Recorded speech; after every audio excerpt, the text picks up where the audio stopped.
Tingnan nyo, medyo pumanglaw yung kulay niya, pero maayos din yan, ano. Last time nagputol tayo ng tea plant, and ayan na, oh, umusbong na yung mga ayan, at malakas yung ulan. Payong lang tayo, ayan, to 2 inches. Kailangan wala na po yung dahon, ano. Ito naman natin siya itutusok. Gawin, okay. Ayan. Hello everyone, this is Sir Misunab, Mini Dino Park and Eco Garden, and welcome back sa ating channel. And for today's video, maulan na naman, ano. At itong mga panahon na to, ito yung the best para mag-propagate ng mga halaman dahil ang bilis-bilis nilang tumubo. Lalo na yung mga sinasaksak-saksak lang, no.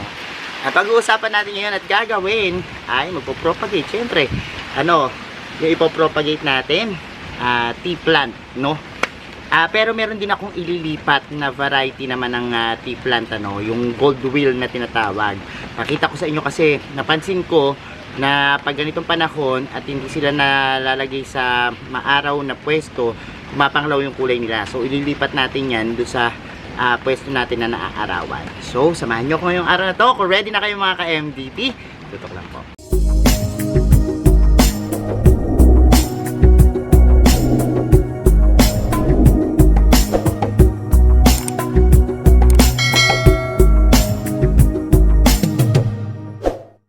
And we're back mga ka-MDP. Tara, puntahan natin. Dito nakasama yung sa house plan ko. Feeling ko kasi dito na aboy yung aking gold wheel. Daming halaman dito. And ito na. Ito na siya. Look. Medyo pumanglaw yung kulay niya, pero gagawa natin yun ng paraan, ano, para mapabalik at mapaganda yung kulay niya. So ito na nga tayo. Medyo maulan. Kuhanin na natin tong gold wheel. Ayan po siya, oh. Tingnan nyo. Medyo pumanglaw yung kulay niya, pero maayos din yan, ano. Kapag halimbawang lumaki na, doon tayo magputol, tapos yung usbong dyan, mga magaganda. Tara, dali natin kasama ng ating mga tea plant doon sa labas, ano, doon sa pag-entrance ng ating garden. Doon ko nilagay yung mga tea plant natin. So eto na nga yung harapan natin dito. Marami kong mga tea plant, ano. At ang kagandahan dito kasi na arawan sila, kaya lumalabas yung ganda nila. Last time nagputol tayo ng tea plant, and ayan na, oh, umusbong na yung mga naputol natin. Tapos punta tayo dito, yan, marami na naman damo, pero anyways, yan, dahil nga dito maraming mga tea plant na kulay green, sabi ko dagdagan natin ng magandang tea plant, yung kulay red. Kaya nagsulot ako dito, oh, ng ilan. Ayan, oh, look, buhay na yung mga tea plant na sinulot natin. At ito naman yung mga putulan. Oh, look, kapag nagputol kayo ng tea plant, ganito po yung nangyayari. May uusbong dyan sa may pinagputulan, ano. Katulad din dito. Ayan, ito, may pinutol tayo dyan. At ang kagandahan dyan, multi-stem na yung mga lalabas, ano. So hindi lang isa, kundi mas marami. Mas kumakapal yung ating tea plant kapag nagpuputol tayo. Kasi kapag ang tea plant natin ay pinutol natin, mas kakapal yan, no? So puntahan natin dito yung nilagay natin tea plant. O, buhay na rin yung tea plant natin dito. Naglagay tayo dito ng red na tea plant. Saksak tayo. Ayun siya. Ayun pa yung isa.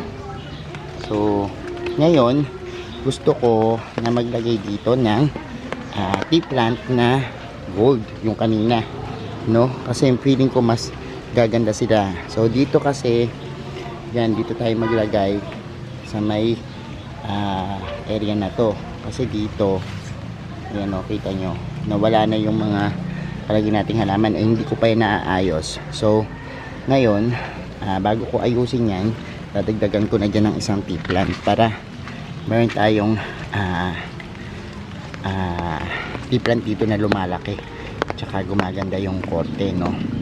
Anyways, kung nakita nyo, yan, meron ditong bakante, dyan natin siya itatanim. Tapos sasamahan na rin siya natin ng iba pang tea plant. Magpuputol tayo kasi feeling ko daming magagandang tea plant. Ito yung kulay green natin, lalagay natin dito para marami sila dito, ano. So magputol na muna tayo ng ating mga tea plant, ano. So tara, eto, nakapagputol na ako ng ilan. Ayan, at malakas yung ulan. Payong lang tayo, kuhain natin yan. And kuha pa tayo dito. Ito yung nakaputol na ako ng green, yung lemon na tea plant. Ito namang red, puputulin natin, ano. So dyan lang, ito lang kayo sa may pinaka ano nya, no. Tapos tupitin nyo lang yan. Ayan, o, ito nyo. At susuplingan na rin yan. Madaling tumubo yan pag tag-ulan yung mga tea plant natin, no. So ano natin yan. And kuha pa tayo dito. Actually hindi pa lumalaki yung masyado yung mga kulay red, pero somehow kung lumaki na sila at umusbong, yan, pwede nating ipang design din, ano, tulin. Pero mas marami ngayon yung mga green natin na mga tea plant, no. At yung napaparami natin. Anyways, dito sa banda dito tingin tayo yung meron tayong makukuha. Ito red. So tanggalin natin yung mga red dito. Punta lang kayo dun sa pinaka stem nya, kakat nyo lang. Ayan o, tulad nito yung red natin na pinaka plant. Cut natin siya dito. Ayan, dito.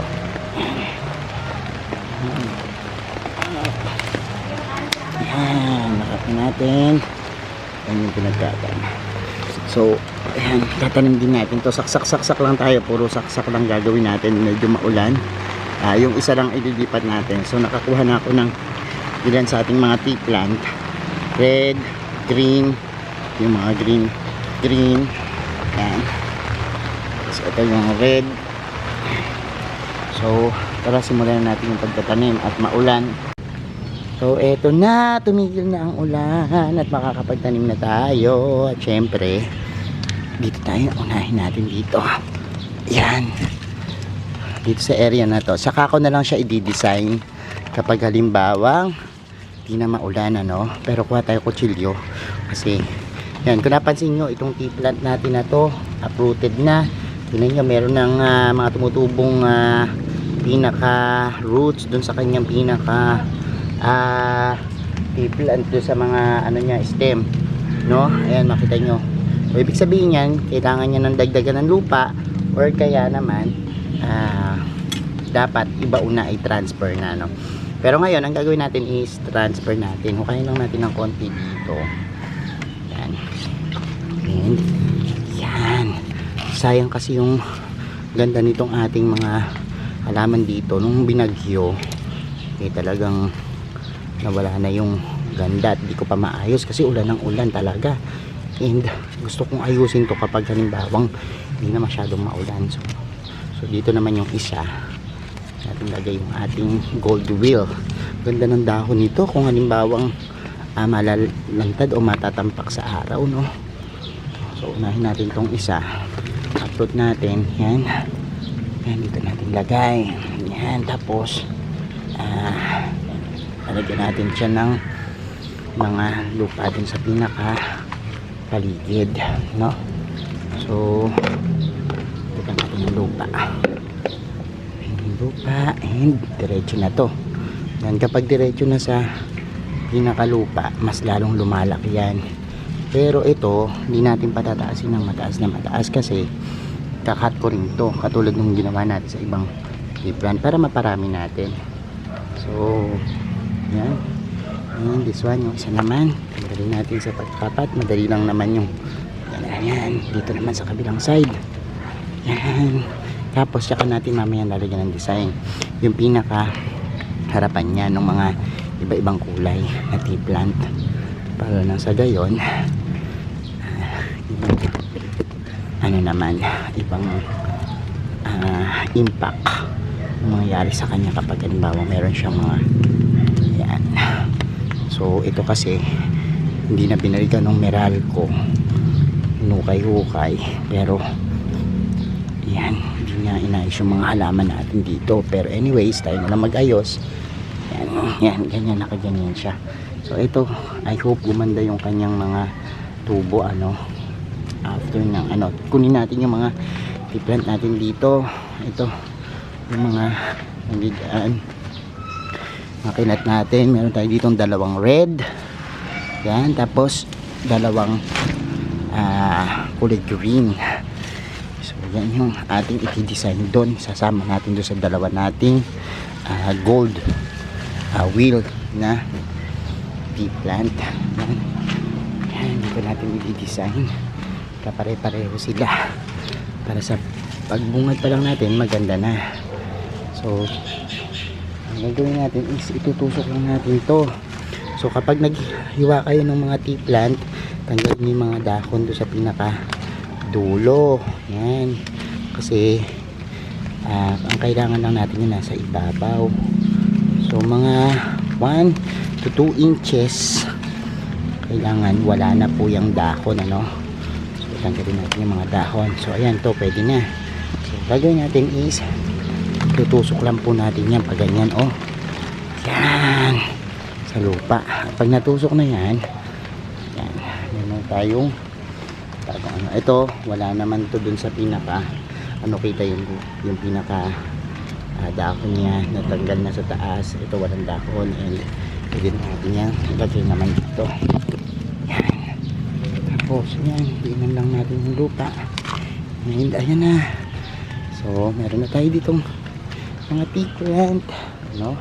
So dito naman sa taas, ito natin lalagay yung green. So dito sa banda dito, since meron na siyang mga nakatanim dito na ibang plants, okay na yan. Ititrim na lang natin yan sa ibang araw. Dito naman sa pinakaibabaw, so kunin naman natin itong green. Mamaya papakita ko sa inyo yung kakalabasan dito. Tingnan nyo, magandang ipang landscape kasi itong mga tea plant eh. So tanggalin muna natin yung mga dahon sa gilid, and ayan, yan, pwede na yan. Tusok ulit natin. Ito naman natin siya itutusok, gawin, okay, ayan. So dyan natin siya tutusok. Tapos isa pa kung sa kundi dito na lang sa gilid or doon. So tingnan natin kung saan magandang maitusok. Feeling ko dito maganda rin maglagay gilid. So tanggalin natin yung pinakadulong dahon, yan, tanggalin natin, and ganyan lang kadali. Yan, partida na. Yung isang kamay ko may camera, pakadali lang yan, oh. Tutusok lang natin siya pa ganyan, oh. Look, oh, pakita ko na sa inyo, ha. Tapos na tayo ng ating gawain yung araw na to, at yan, meron na tayo ditong plants, so nakaganyan yan. So pag inayos natin yan, sa susunod buhay na yung mga tea plant dito, and ang gandang ipang landscape talaga ng mga tea plant. Gusto ko pa nga ibang variety pa, no? Pero this one, meron tayong gold wheel. Ito yung iba't ibang klase, iba't ibang kulay. Meron nagpipink din yan kapag tampak sa araw. Tapos meron tayo red dito, meron tayo dyan. Oh, so yan. So konting trim na lang, abangan yung makeover naman itong ating garden. Pero for the meantime, nakapaglagay na tayo dyan ng tea plant na makulay. Alagaan na lang natin yan ng trim, no? At magdadagdag na lang tayo dyan ng mga tea plant pa kapag lumaki to. Yan. So ayan mga ka-MDP, napanood nyo na yung ating vlog at nakita nyo na yung pagpapadami ng tea plant. Maganda sila magpadamihin ngayong panahon na to, no? Kaya kung meron kayo dyan makakapal na matataas na tea plant, i-cut nyo na yan, ano? Tutubuan din naman yan na dahon, ano? So mas kakapal pa.